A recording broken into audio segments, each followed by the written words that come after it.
But anyways, today, what's our topic going to be?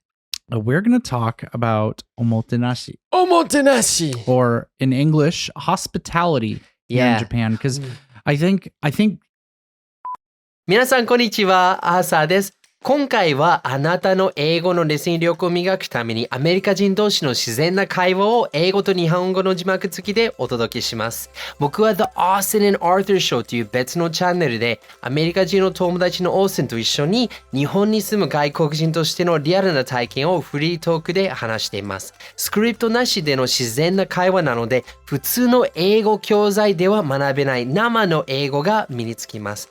ただあのチャンネルではですね、字幕がないのでちょっとハードルが高いかもしれません。だから今回は特別に会話の一部をこの IU-Connect のチャンネルで字幕付きでご紹介します。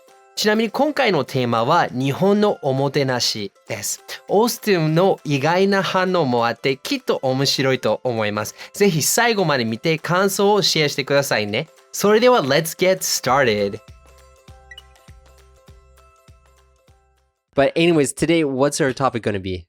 We're going to talk about omotenashi. Omotenashi! Or in English, hospitality here in Japan. Because I think of all the countries in the world, Japan's like, that's what Japan's like known for. Yeah, right? Well, I think it was like every year they have like a kanji master or a calligraphy master come out and give like the word of the year or something. And in 2020, it was omotenashi or something like that. Oh, really? Yeah, because omotenashi is a uniquely Japanese thing. Yeah. Yeah. Kind of. Like, I mean, the way that Japanese it's said the way that Japanese people do hospitality is very unique. I agree. And I think that's why people think, oh, omotenashi is a Japanese thing. Yeah. But one of the reasons I wanted to talk about this today is because while I do like Japanese omotenashi, some foreigners do not like Japanese hospitality. And I want to kind of share like a quick story about what made me think about this. So this is way back 10 years ago when I was still studying abroad here. And yeah, it's a pretty tight cap. Oh, but we forgot to talk about this. Oh, I'm sorry. Dasai 39. Okay. Yeah. So, Muroka. by the way, this is really good. This is really good. I really like, we don't really get fermented sake all that often. Mm-hmm. And for me, this is kind of like always like a really like a treat. Yeah, this is Dasai 39. So yeah, the person, what is it? So Ai-san gave this to us. Thank you very much, Ai-san. Yeah. Which, by the way, you have great taste in sake because last time she sent some from Fukuoka. That was really good. Yeah. That was really good. Yeah, so please send us more. Just don't go into debt because you sent us some expensive stuff. But as long as you can do it financially, please send us sake every week. I'll put in an order for you. But be careful, she might actually do that. And then that'd be awesome. Wouldn't that be? That'd be awesome. Oh, this sake is really good. Yeah, though. We do have a couple other people who like regularly send us sake too. But this one person though, I got to tell you. So, one person said that we should put the empty bottles that we've drunk on like the wall. So you can kind of see. Oh, that could be kind of neat. That'd be a nice idea. Yeah. All right. Well, if we just hit another 10,000 more subscribers, we can afford a shelf. Yeah, we can afford a shelf. Yeah. We've been in the red on this channel for a long time, and finally we're in Kuroji. But Kuroji is like 2,000 yen a month. Yeah. But anyways, thank you, Ai. But yeah, so a story about man, you're just guzzling that down. It's so good, man. I can't stop myself. I get it, but save some for me, man. Well, drink faster. Guys, this is why I always get boro drunk when I talk with Austin. You guys should see after we're done filming, I have to lie down for a while because He actually has a bed here. I do have a mattress here, a futon here that I lie down on when I'm incapacitated afterwards. But anyway, so for the third time, trying to get into my story about omotenashi. That's right. We're going to tell a story. Yeah. So 10 years ago, I had a friend from Canada who was half Japanese, half Canadian, and his mom was Canadian. Actually, no, his mom was American and his dad is Japanese. And I went to their house one time, and his mom has been in Japan for a long time. You know, she's married to a Japanese person, and she was telling me about her experience going to a ryokan during the fall season and how it was supposed to be awesome because it was very expensive, but she hated it. She hated going to the ryokan because there were rules for everything. Okay. Continue. I want to talk about my experience at ryokan. Yeah, we can. And I think that's good because ryokan kind of are like the poster board for omotenashi in Japan. Yeah. But for her, she felt like it was such a pain because everything was regimented. Yep. You had like a 3-hour window that you could arrive, and when you arrived, you had to like take your shoes off and leave them somewhere. And then you had to reserve when you're going to take the rotenburo outside, when you're going to do that open air ofuro outside. And because it was already reserved, there was only like 2 options left. And then they had like a 30-minute window where they could have breakfast from like 7 a.m. Yeah. So they couldn't have it later. Yeah. And there were all these rules of things that they had to do, things that they couldn't do. And it was insufferable for her because she said, I just want to relax. But now I have all these rules I need to think about. Yep. Yeah. So that's what made me think about this topic. But what's your experience? Well, I mean, my experience was really similar. I used to do a lot of summer camp trips with my school. Yeah. And so every summer after the term ended, we would go and usually take like 30 students up to a ryokan up in Nagoya. Nagoya, okay. And by the way, Nagoya is a really great place in the summer. Like I know it's kind of famous for Are you like saying Nagano or Nagoya? Or sorry, not Nagoya, Nagano. Nagano. Yeah. Very different, man. Very different. Completely opposite directions in Japan. I know. When you said up to Nagoya, Nagoya's west. Yeah. But anyways, so we would go up to Nagano, and by the way, like I was saying, it's that place is famous for like the Winter Olympics that was hosted there a while back, right? And it's kind of famous for like winter stuff, but actually, like it's beautiful during the summer. Yeah. You have to be okay with bugs because you are up in the mountains, but anyways, we went up there, and we went to this what's it, the Furusato? Furusato? Yeah. What do you mean? It's like the big old fashioned like hotels. Isn't that ryokan? Yeah, but isn't it called Furusato? No, Furusato just means like your hometown where you're from. Oh, okay. Like okay. Furusato Noze is when you pay some tax to like non-Tokyo municipalities. Anyways, this place was called like Furusato something. Okay, yeah. So I just probably wanted to make like an old homely feel, like, oh, this is where you grew up or something like that. Yeah. Yeah, it makes sense. So anyways, we go to this ryokan, and we pull in, and the place is beautiful. Yeah. And like I think if any ryokan you go to in Japan is going to really make an effort to like feel like really old fashioned, because that's kind of the experience that people are looking for when they go there. But there's a lot of rules. First of all, you can't really wear shoes inside. Yeah. Like you get given a pair of sandals or slippers. And I'm going to be honest, like this is probably a problem that many Japanese people don't have, but I have big feet. Me too. I can't fit in the slippers here. I am a size 30. Yeah. They don't have size 30 slippers in Japan. Your pinky toes always stick out. Oh my god, it sucks. Or either that or my toes get squished and then my heel is like sticking out. Yeah, right. So your heel is touching the ground. Sucks so much. Yeah. It's so uncomfortable. Yeah. So you have that, and then a couple of the experiences were kind of similar to your friend's story, where like lights out is kind of like at a strict time, and you can't do anything inside your room. Yeah. Like after I think at our place it was like after 10 p.m. Yeah. Like you can't have the TV on. Really? No. Man, that sucks. It was like, I mean, it makes sense because like the walls next to you are just paper. Yeah, right. Right? So, you don't want to like be disturbing people next to you, but yeah, so we had breakfast and dinner with similar things. Like I think we had a 45-minute window. Yeah. But there's a very narrow window where you can go eat stuff. Yeah, right. And if you miss that window, then it's like that's too bad. That's it. You missed your chance. And like it's not like, oh, it's no big deal, just pop over to the community. Like, no, you're in the middle of the forest in the countryside. Yeah. Like it's a 30 to 40-minute drive anywhere. Yeah. So if you miss a meal, like you're just not eating. Yeah. So it's a big deal. And I think from a Western perspective, Mm-hmm. and I think I can identify with this too, because this is kind of how I felt, is it's just like when I'm going on vacation, Mm-hmm. I want to go somewhere where I can shut my brain off. Yeah. Right? And there's no schedules or Mm-hmm. nothing, and I just kind of do what I want when I want to do it. And I think that's a very like Western mentality for vacation. You know, it's funny, like, okay, this just hit me now.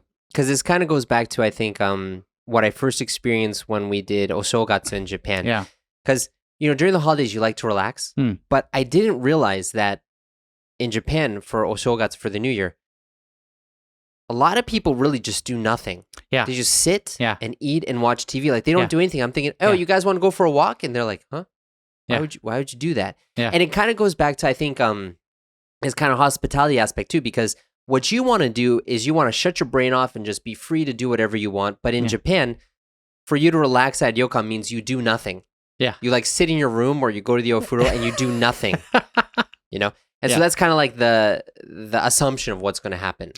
Yeah, and I think the idea is to kind of like escape your daily trappings, right? Where you're just literally going somewhere to escape everything and really just, like you said, do nothing, where like you can kind of focus on your inner self, right? Yeah. But man, What if you want to go for a walk outside? You know? I just don't want to do that. Yeah. So let's. Oh yeah, sorry. Keep Oh going. yeah, I'm finished. Okay, so let's contrast that with like American hospitality, because we kind of established that Japan hospitality, you have all these rules so that you don't really have to do anything. So I'm going to be honest, and I'm going to make this comparison, and I'm kind of curious if you're going to agree with me now. I already disagree. Okay. I think the American version of a ryokan is a bed and breakfast. Okay, yeah, I see that. Yeah. A bed and breakfast. What can you just explain what a bed and breakfast is? So I don't even think this is uniquely American. I think they have these in Europe too. Yeah. But these are very common in America, and I think maybe not a whole lot now that they have what's that app? Airbnb, which is bed and breakfast. Yeah. But it's different though, because you just end up renting out someone's apartment. It's a completely different thing. Yeah. But bed and breakfast is basically, it's like usually an older couple will rent out part of their rooms in their house. Part of their house. Yeah. And you can go stay there, and it's literally what the name is called. It's bed. You purchase like a bed for the night, and you wake up and you can have breakfast. And it's not like an actual like hotel atmosphere. It's someone's home. It's literally someone's home. So often they will make breakfast for you, but you don't get to decide when breakfast is. Yeah. Right? They're just like, we have breakfast. You can participate in this or not. Yeah. Right? Yeah. And I think that's really similar to kind of like omotenashi culture with ryokans and, you know, that experience here in Japan. I would also say that that's actually really similar to, in Japan, they have something called minpaku, which is kind of like ryokan, but it's someone's house, like their house. They kind of rent out part of their house. Oh, really? But they bring the breakfast to your room, and there's a little bit more higher service, I think, than bed and breakfast. Yeah. Another thing that I think is kind of part of this culture here is like the communal part of it. Where I feel like I never have a moment of privacy in Japan. Not in Japan, but I mean like if I'm staying at a ryokan. I feel like I don't have privacy, and I think it comes from the fact that like the walls are really thin, and when we're eating in a big like room, and all the other guests are eating in the same room. When you're bathing in a large bathroom with all the other guests. So and a big thing, a big thing for me too. And this maybe seems like nothing to a lot of Japanese people, but the fact that when you leave your room to go to dinner, your room is the way it is, and when you come back, the futon's all laid out for you. Which means while you were eating dinner, someone has come into your room and has put out the beds for you. Yeah, and something about that in my mind is like, oh, someone just came into my private space. Yeah, right. Yeah. So I think that comes from the fact that Western culture, we like to do stuff ourselves. Yeah. And, you know, it's like when I come back to my room and the bed's all made, it's like, I want to do that. Yeah. I mean, I want to like prepare for bed. Yeah. Like it's funny because like at a hotel, right? You have people come in and make your bed sometimes, but there's something's different about someone coming in and like fixing your bed versus like they bring out your bed and they just put it on the floor. Yeah. You know what I mean? Yeah. It's a different thing because like when you go into a hotel room, your bed's already there and it's like prepared. So it's like I feel like a hotel room. I feel like I'm buying a package. Yeah. And the made bed is part of the package, right? Versus when you get there, it's made. Yeah, exactly. Right. So it just kind of hits a little bit different. Yeah. And I mean, I know we've been kind of complaining a lot, but there are parts of it that I like, and I do want to highlight some of the things that I really like. So before we get into that, though, I want to try to get back to my original question to you, which was, how do you feel like hospitality is different in the United States? Because like for me personally, the way that I see it is, it's kind of like my mom, by the way, is very good at hospitality. Yeah. Mom, thanks for always watching. She loves watching this channel. But when I have friends over, or when my wife Natsumi first came over, she would say, "Natsumi, this house is your house. You don't need to ask me for anything. If you want to eat something from the fridge, go get it." Yeah, my parents said the same thing with my wife. And one thing that we do in the States, I don't know if your family does this, but we do this, is we kind of give them a tour of the house. Yeah. So they know where everything is. And we say, okay, you know where everything is. This is your house. Yes. Do whatever you want. We're not going to wait on you. Yes. You're your own person. Yeah. You know? Yeah. And that, it's kind of funny you mentioned that because like we've had a lot of exchange students stay at my house like back when I was younger. And, we do that. Yeah. Or we did that. And I think a lot of Japanese people are really intimidated by that. Where it's like, you're saying I could just do anything here? Yeah. Can I just take someone from the fridge? Yeah, you can. Yeah. Is that okay? And then it's like every single time they'll ask about it. And it's like, dude, it's fine. Yeah, you don't have to ask. We told you don't have to ask. And it's like, it's the opposite when you come over here, right? Where it's just like, I don't need you to make my bed. Like, I'm an adult. I can do that. Yeah. And it's like everything is so regimented. Yeah, here, yeah. And so the thing, like kind of like what you just shared is really telling, because having that regimented lifestyle is good for people who want the rules laid out and who don't really have a lot of like independence. They just kind of want to follow what everyone else is doing. Or they don't want to. I feel like there's a lot of safety in being like in a place with rules, right? Yeah, and right. I feel like part of the feeling of like going into a place like that here, like a ryokan, is not having to worry about things. Yeah. It's like, oh, this is going to be taken care of for me. Yeah. You know what I mean? And I do kind of get that. Yeah. I personally don't enjoy it, but I get it. Yeah. Yeah. Yeah. It's funny because I've really, like when I first came to Japan, not just about ryokan, but also like when you would go buy a coffee or something, or when you'd go and someone at the register, you notice how like everyone, they always tell you the amount. When they get the money, they say, "nai o azukari shimasu, nai o kaishi desu," toka. They like say every single aspect of it, and it feels so regimented. And when I first experienced that in Japan, I was thinking, man, this sucks. Like, I feel so much pressure. Like, I have to pay attention to all these things. People are saying so much to me. Everything feels so regimented. But now it's like, I can actually just turn my brain off and I can just do whatever they tell me to, and everything's going to be fine. It's funny that you say that, because like, I mean, I speak a bit of Japanese here. I'm not fluent, but like conversationally, I can speak Japanese. And when I'm at the cash register, like all the time here, I've always been able to shut my brain off. Yeah. It's just like, oh, yep, I gave you sen. You're telling me I gave you sen. Okay, give me my change. All right, great. Thank you. Arigato gozaimasu. Yeah. Like, I do. It's not that I like that, but I don't know. It's comfort. Yeah, because it's like you really don't have to worry because everything is taken care of for you. You know. Yeah. And it's like it's kind of like it goes back to the whole traffic thing. When I first got here, and like there would be a little bit of road construction. In the States, they would have 2 guys, and in Japan, they have 5 guys. Yeah.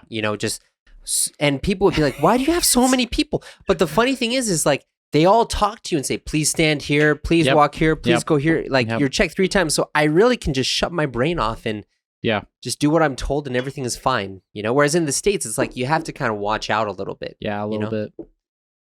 Yeah. It's how do you feel about like service at restaurants here? いかがでしたか？こういう英語の会話を見て、私もこんな風に英語で会話できたらいいのになと思った方にとっても大事なお知らせがあります。多くの人はフレーズや文法をたくさん学んでも、外国人と実際に目の前にするってなると話せなくて落ち込んでしまいます。僕自身もそうでした。日本語を4年間必死で勉強したのに、いざ日本に来たら全く話せなくて本当に悔しい思いをしました。